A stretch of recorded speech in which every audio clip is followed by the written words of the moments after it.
శ్రీమాత్రే నమ. జయ గురు దత్తాత్రేయ నమ. ఈ వీడియోలో మనం మార్చి 7వ తారీఖు వరకు మకర రాశిలో సంచరిస్తున్నటువంటి శుక్రగ్రహ ప్రభావం మిథున రాశి వారి మీద ఏ విధంగా ఉండబోతుంది అన్న విషయాన్ని మనం ఈ వీడియోలో పరిశీలిద్దాం. మిథున రాశి వారికి శుక్రుడు పంచమ వ్యయాధిపతి. ఒక విధంగా వ్యయాధిపతిని పక్కన పెడితే పంచమ స్థానాధిపతి అంటే పూర్వజన్మ కారకుడు. పూర్వజన్మలో చేసుకున్నటువంటి పుణ్యఫలం అంతా ఈ జన్మలో అనుభవించే విధంగా శుక్రగ్రహం మనకి అనుగ్రహించే అవకాశం ఉంది.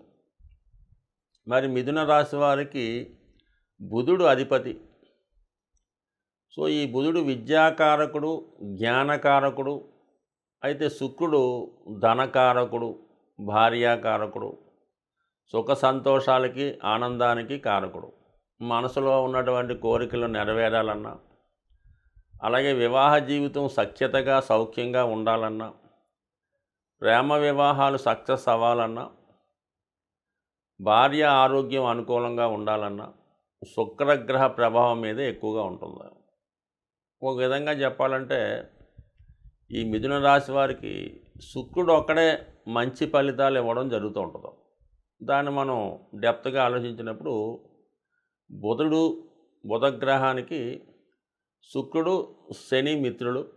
సరే, అలా రాహు కూడా అదే వర్గం అవుతుంది. మిగతావన్నీ కూడా కొద్దిగా శత్రువర్గానికి సంబంధించినవి. అయితే ఈ మిథున రాశి వారికి రాష్ట్రాధిపతిగా ఉన్నటువంటి బుధుడికి చతుర్థ స్థానం మూల త్రికోణం అవటం వల్ల కేంద్రాధిపతి దోషం వల్ల బుధుడు న్యూట్రల్గా పనిచేస్తాడు.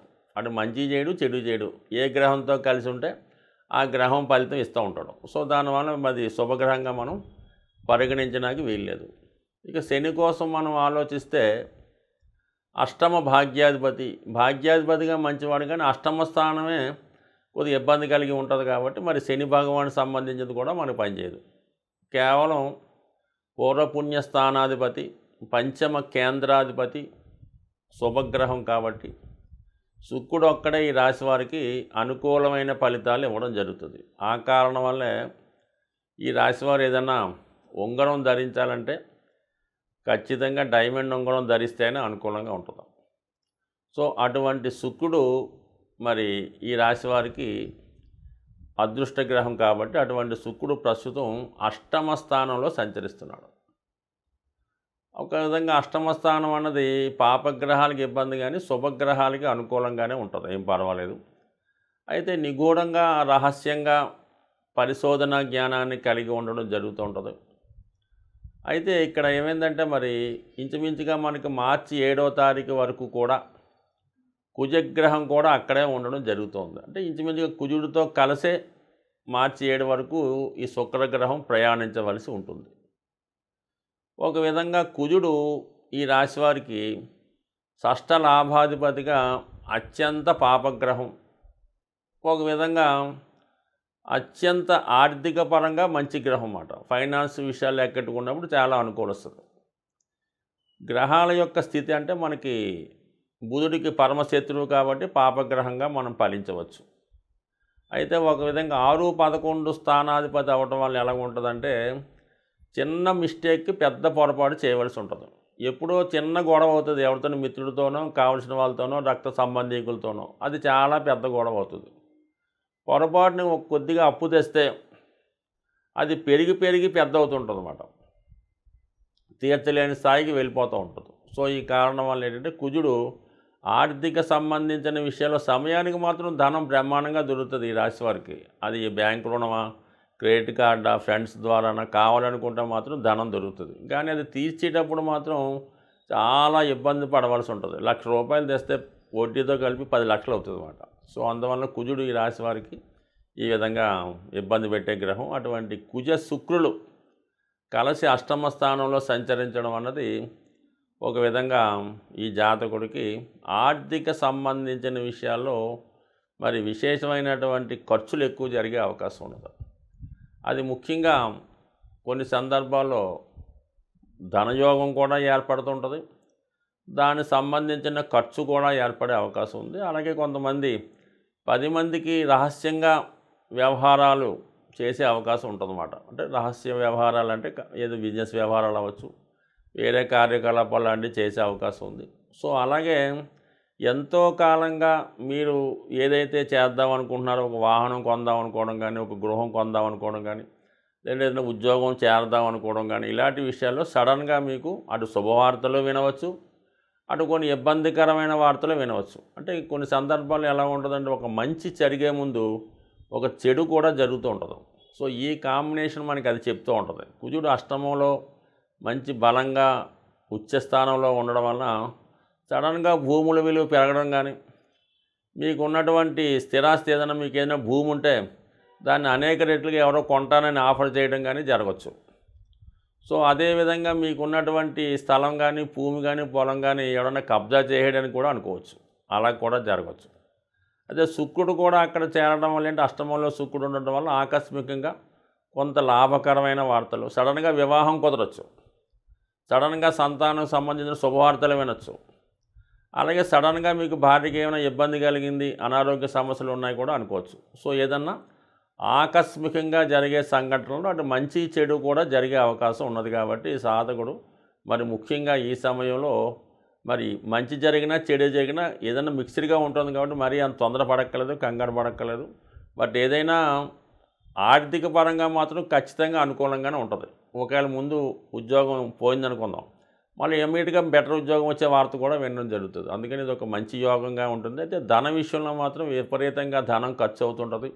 గతంలో దాచుకున్న ధనం కూడా ఖర్చు అయ్యే అవకాశం ఉంది. ఫర్ ది సేమ్ టైం సడన్గా విశేషమైనటువంటి ధనం ఇది ఇన్సూరెన్స్ ద్వారానో ఇంకో అమ్మడం ద్వారా విపరీతమైన ధనం కూడా చేతికి వచ్చే అవకాశం ఉంది. సో ఈ విధంగా అతివృష్టి అనావృష్టి ద్వారా, అలాగే వైవాహిక జీవితంలో కూడా భార్యాభర్తల మధ్య విపరీతమైన అన్యోన్యత ఏర్పడవచ్చు, మళ్ళీ అప్పటికప్పుడే గొడవలు రావచ్చు. ఏదైనా అతివృష్టి అనావృష్టి ఏర్పడే అవకాశం ఉంది. కాబట్టి ఏదైనా మంచి అయినా చెడైనా జాతకుడు తన చాకచక్యంగా సావకాశంగా దాన్ని పరిశోధించుకొని పరిశీలించి ఎటువంటి తొందరపడకుండా జాగ్రత్త పడడం మంచిది. ఎందుకని ఏదైనా ఇబ్బంది అయితే జరగదు, కేవలం గురువు లాభస్థానంలో ఉండడం, మరి ఈ కాంబినేషన్ గురువు కేంద్రంలో ఉండడం వల్ల ఏంటంటే సడన్గా ఏమైనా వార్తలు వచ్చినా అది మంచిగానే అనుకోవాలి తప్ప చెడైతే కాదు.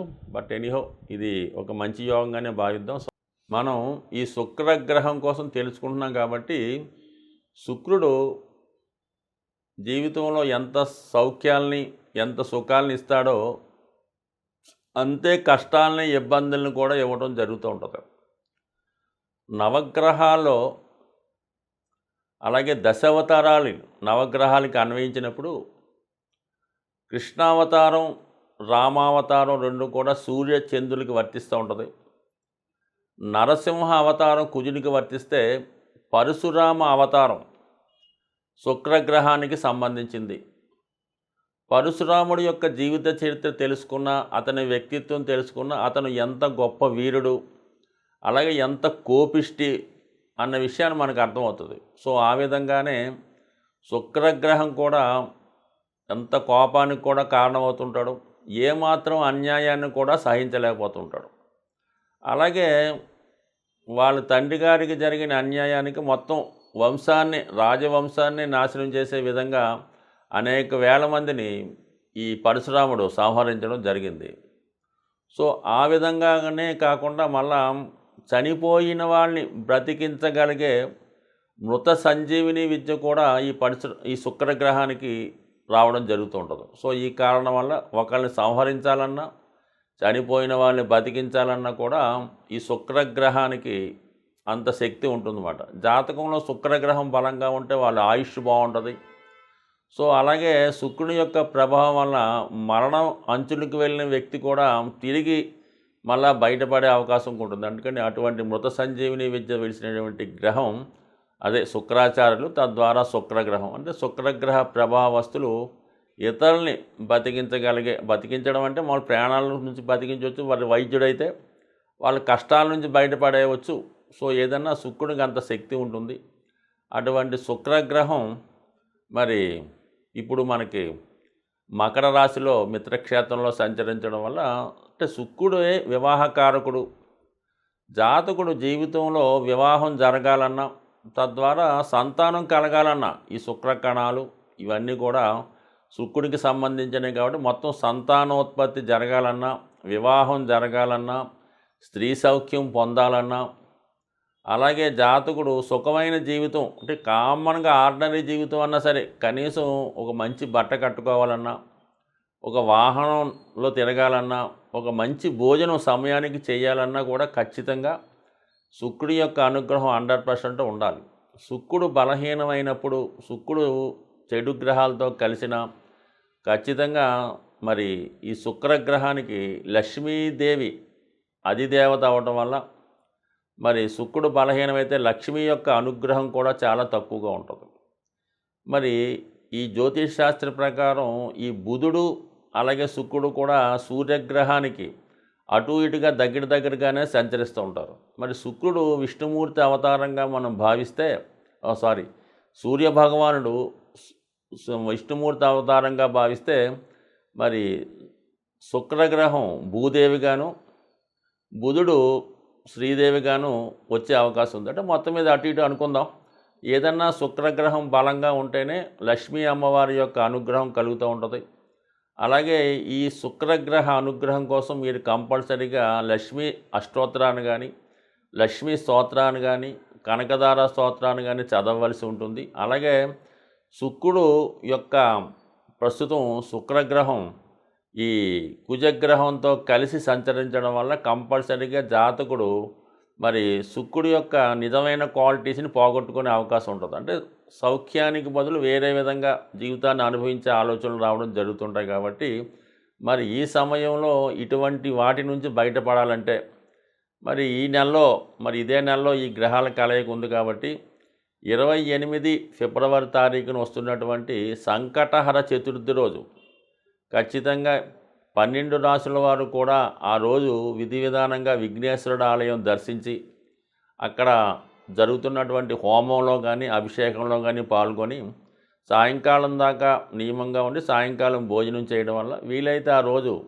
సంకటనాశన గణేష్ స్తోత్రం చదువుకోవడం, విఘ్నేశ్వరుని గరికతో అర్చించడం, లేదా ఉండ్రాళ్లతో పూజించడం, లేదంటే హోమంలో పాల్గొనడం చేసుకోవడం వల్ల ఈ శుక్ర కుజులు కలిసి ఉండే దోషాన్ని మరి ఈ సంకటాల చేతులు పోగొట్టుకొని శుక్రుని యొక్క సంపూర్ణ ఫలితాలు లక్ష్మీ అమ్మవారి అనుగ్రహంతో పొందే అవకాశం ఉంటుంది. స్వస్తి.